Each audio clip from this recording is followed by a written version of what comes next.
à Mancabou ak ay renseignements audio que le défunt avait envoyé à des proches alors qu'il était fële nga xamante ne moom mooy à l'hôpital principal de Dakar donc lii moo tax sànq ñu ne leen le juge du deuxième cabinet jot na activé waat li nga xamante ne moom mooy bile dossier on continue toujours ba tey li nga xamante ne moom mooy suñu actualité Pape Moussa Sow Maxu Mandela qui répond à Badara Gadiaga gannaaw ba mu amee woon tamit li nga xamante ne moom mooy une lecture après la publication des rapports de la Cour des comptes nooy jàngatee tey jii nii cette prise de position bu Pape Moussa Sow waaye sax avant ñuy ñëw ci loolu quelle appréciation en fais-tu?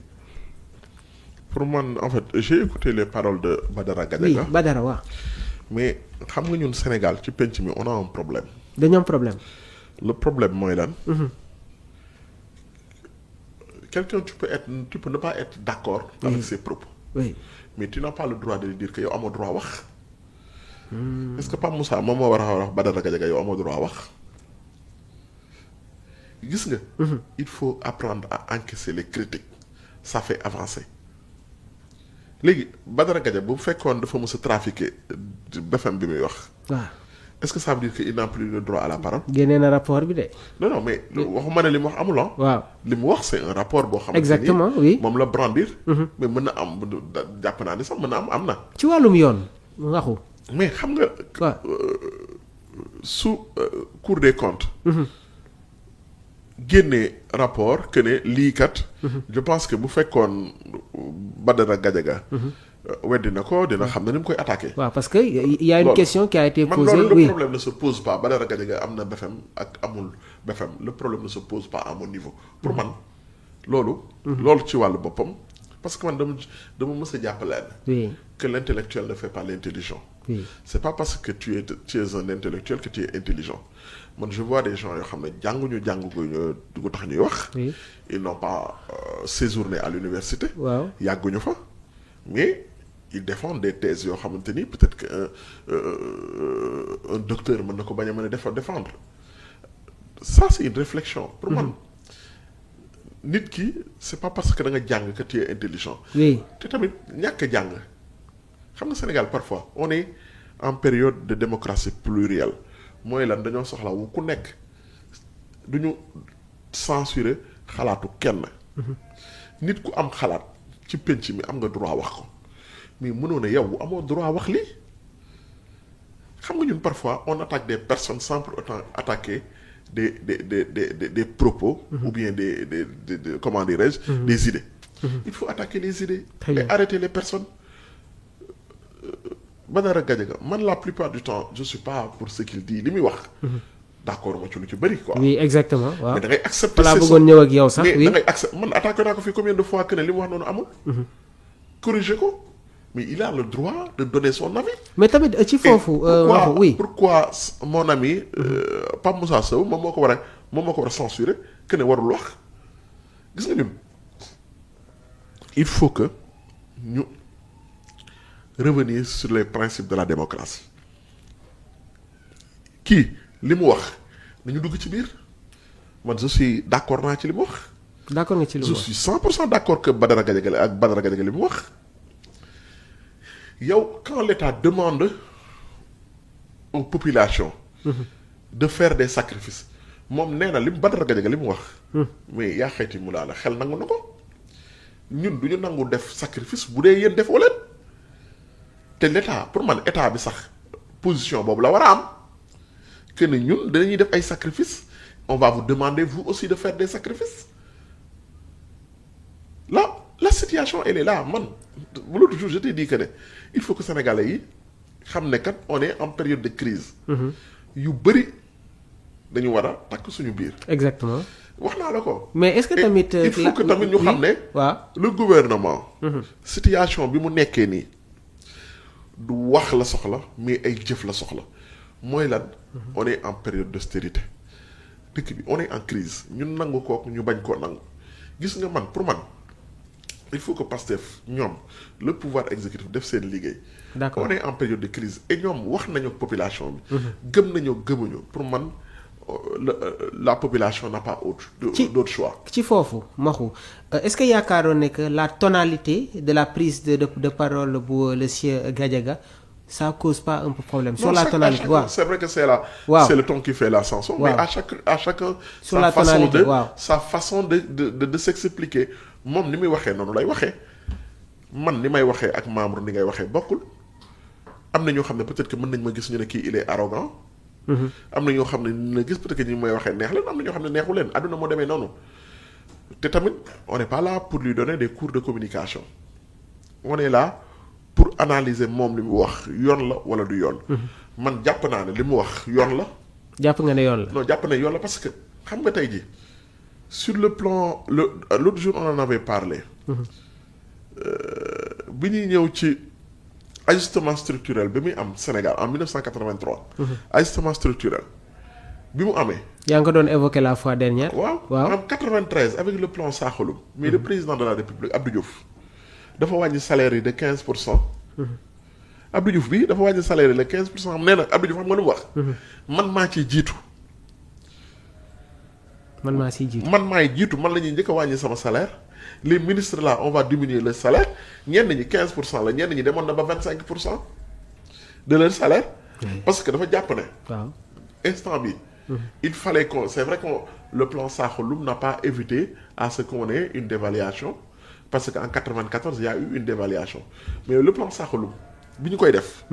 en 93 Abdou Diouf moo njëkk a jóg moo def annonce ne on va diminuer les salaires yi dañ koy kii parce que on est en période de crise te kat même su fekkee la France engagement yi mu jëloon au niveau de la banque française banque centrale française que ne ñun il faut que ñu def plan boobu noonu FMI et les institutions de Bretton Woods nañu def le plan de l'ajustement structurel bi ñu gën a corser gën a méttil affaire yi pour ñu mën dem ci dévaluation un an après on avait fait la dévaluation. mais Abdou Diouf dafa jël ay engagement ministres yi. ñu ne nañu wàññi seen salaire yi le président de la République. moom ci boppam moo ko jiite na wàññi salaire yi ñu ne léegi dépenses yi nga xam ne subventions yi ñu daan def ci pétrole bi ci ak les produits énergétiques nañu wàññi parce que il faut vraiment que le taux de la dette là. ñu wàññi ko. te loolu sénégalais yëpp d'accord nañ ci te xam nga dans un pays boo amee un déficit budgétaire de 12% avec un taux d'endettement de 99,67%. mais amoo marge de manœuvre li mën a am mooy lan soit on sombre ensemble soit on nage ensemble. très bien sombrer ensemble mooy lan ñu bàyyi lii continuer. li ci mën a def li Badara Gadiaga wax. Badara Gadiaga waxul ne les populations ne vont pas faire des sacrifices. dafa ne na ci état bi jiitu ñoom li ñuy utiliser il a proposé nañu jaay avion présidentiel bi. man jaay avion présidentiel bi xaw ma ndax c'est la meilleure solution parce que sincèrement defuma ci étude xaw ma ci dara. léegi li ma xam ba xam daal mooy Diomaye ak Ousmane Sonko génn bu bëri bañ leen falee léegi. en un an li ñu génn bëriwul. Ousmane Sonko su ma génn ñaari yoon la génn xaw ma ñetti yoon. di mu fi dem yëpp fii la dem léegi nag il faut que les experts là waxtaan ci. xool nit ki tamit da ngay xam sa xam-xam fi mu toll ak. fi li nga am. gis nga maa xam lépp moom mooy maay fen ci lépp rek. ñoom nañu wax. lan moo gën ci réew mi parce que tamit parfois Maxu Mandela bu toog rek di wax loo xam ne xamu ci dara. naan non dañu war a jaay avion bi te xamoo ne yow jaay avion bi. bu ñu ko naree def ak déplacement yi nga xam ne président de la République. bu leen fàtte ne l'avion présidentiel c'est pas tout simple il est pas tout simplement utilisé par le président de la République bëri na ñoo xamante ni parfois. équipe nationale bu ñuy dem football tournoi sax moom la ñuy jël. bëri na ñoo xamante ni dañ koy utiliser léegi ñu jaay ko ak ñu téye ko ban moo ëpp bénéfice lan la ñuy gën a mën a dencee xaalis parce que tamit bu fekkee. da ngay jaay sa oto. nga ne léegi oto bi dama koy jaay ma jaayee ko 3 millions. nga war ngaa liggéey nga ne damay jàpp ne d'ici 2 ans dinaa jëndal oto mais chaque jour su may liggéey dinaa jël taxi 10 000. mais yow c'est pas intelligent nga jaay sa oto boobu. parce que mën naa am oto bi. bu fi nekkoon. chaque jour di nga denc 5000. très bien léegi loolu nag. waaw c'est juste des propositions. Oui. et xam nga wolof Njaay nee na. fourneau bu tëwee tàkk nu nekk lañ koy uppee. Oui. ku nekk da ngay joxe sa xalaat. parce que mais la crise elle est là. Très bien. ñun ñëpp on est en période de crise. Oui. il faut que. nit ñi j'ai vu tamit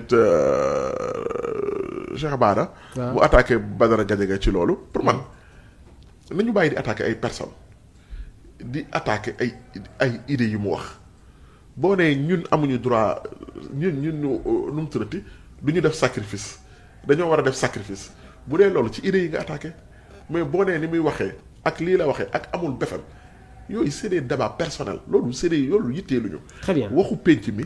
problème mu penc mi la.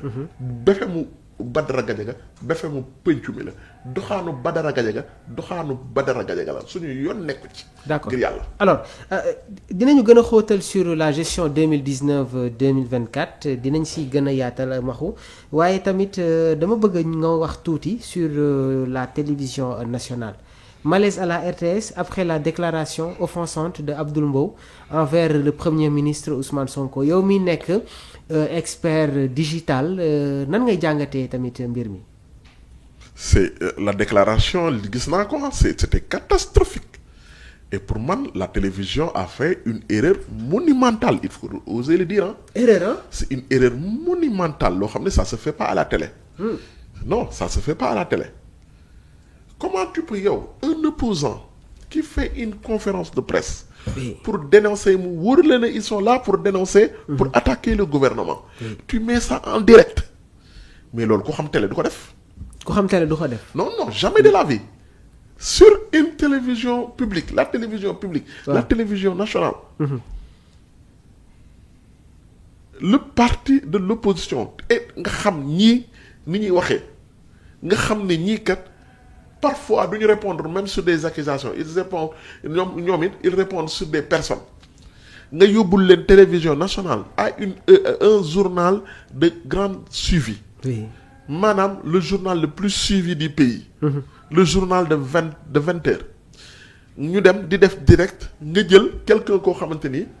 Chaque jour buy wax il est très très virulent et il n'attaque pas il parle pas de xam nga tey jii soo jëloon. ku mel nii.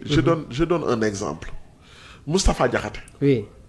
ngay def journal nga jox ko nga laaj ko avis ci kii bi mais bu saagaa Diomaye yaa ko saagalu. parce que sax ñu bëri bu saagaa Sonko yaa saagalu Sonko. Oui, exactement. mais yow tey jii. parce que tamit da ngay def tamit étude de personne. soo jëlee kooku. nga jël koo xamante ni je te donne un autre opposant je te donne comment dire Serigne Mboup. Oui. Serigne Mboup wala kan laa mën a wax tey jii non bëri na opposants yoo xam ne mais ils sont pas trop virulents xam nga ni ñuy kat. ni ñuy wax seen wax dinañ ko yow woddu. ba du offensé ni muy def parce que tamit direct bi daf ci am solo li ñuy wax en télévision en prime time nga def ko direct. Oui. Xam nga man jëli conférence de presse c'est pas mon problème. Oui. Mais le fait que ñu diffuser ko en direct. mais xam nga direct. danger direct mooy. amul censure quoi foofu non amul mënoo censurer. Oui. Tu contrôles pas le flux de l'information. Très bien tey jii. Oui tey jii et loolu. am na tey jii kat parce que su fekkee yéen a ngi fàtte yow mi nga xam ne da ngay seetaan sport. Janet Jackson ak Super Bowl bi. Janet Jackson ba mu ko invité ba muy def Super Bowl moo Justin Timberlake. ba muy fecc nii ba si mu yàgg rek ba weenam yi feeñ. mais ça avait créé un tollé aux États-Unis. Oui. Parce que audience bi moo garaaw. Audience bi nga xam ne ñëpp a koy suivre. ñëpp a koy suivre. yow tu peux te permettre. nga jël Abdou Mbow nga xam ne day saagaate. waaw lu mu wax ñaari wax ñett wax Sweet Beauté. nee naa la man le débat qui me pose le plus problème au Sénégal mooy affaire Sweet Beauté yi. parce que problème Sweet Beauté pour man. Sénégalais yi dañ koo évacuer xam nga évacuer Sweet Beauté mooy lan. Ousmane Sonko dem na élection présidentielle ñu falal ko tukki yow. Sénégalais yi bu ñu jàppoon ne kat kii li ñu koy wax ni yëpp moo ko def. duñ ko voteel. dem na élection législative ñu voteel ko ñaari yoon élection législative ñu voteel coalition bi mu jiite mais lan nga bëggati laa la wax léegi Sénégalais yi la justice elle est rendue au nom du peuple. Le peuple a déjà rendu son verdict xanaa ko ñu defaat beneen procès. léegi yow tu peux pas te ñoon pour man c'est même pas intelligent de la part de Abdou Mbow. parce que tamit sax Parce que- waxu il a profité Pour moi. de cette tribune pour adresser des insultes, des des critiques insanités, très pas sévères des, quoi waaw. des insultes, mais des insanités. Oui. Mais xam nga lan mooy problème bi mon cher. C'est-à-dire pour man même APR dañu war a sëgg ci le rapport là. après dañ si war a sëgg bu baax. Non dañ ci war a sëgg ñu xool seen ligne de défense qu'ils répondent par des idées parce que rapport bi. mais am na luy défendre bëri na ay éléments yuy défendre APR ah. attaqué nañ leen nag moom attaqué nañ leen bëkki. mais bëri na ay éléments yoo xamante ni même ce nouveau gouvernement il est attaqué. Oui. sur le rapport page 26 bi gars yi di wax nii mais c'est vrai.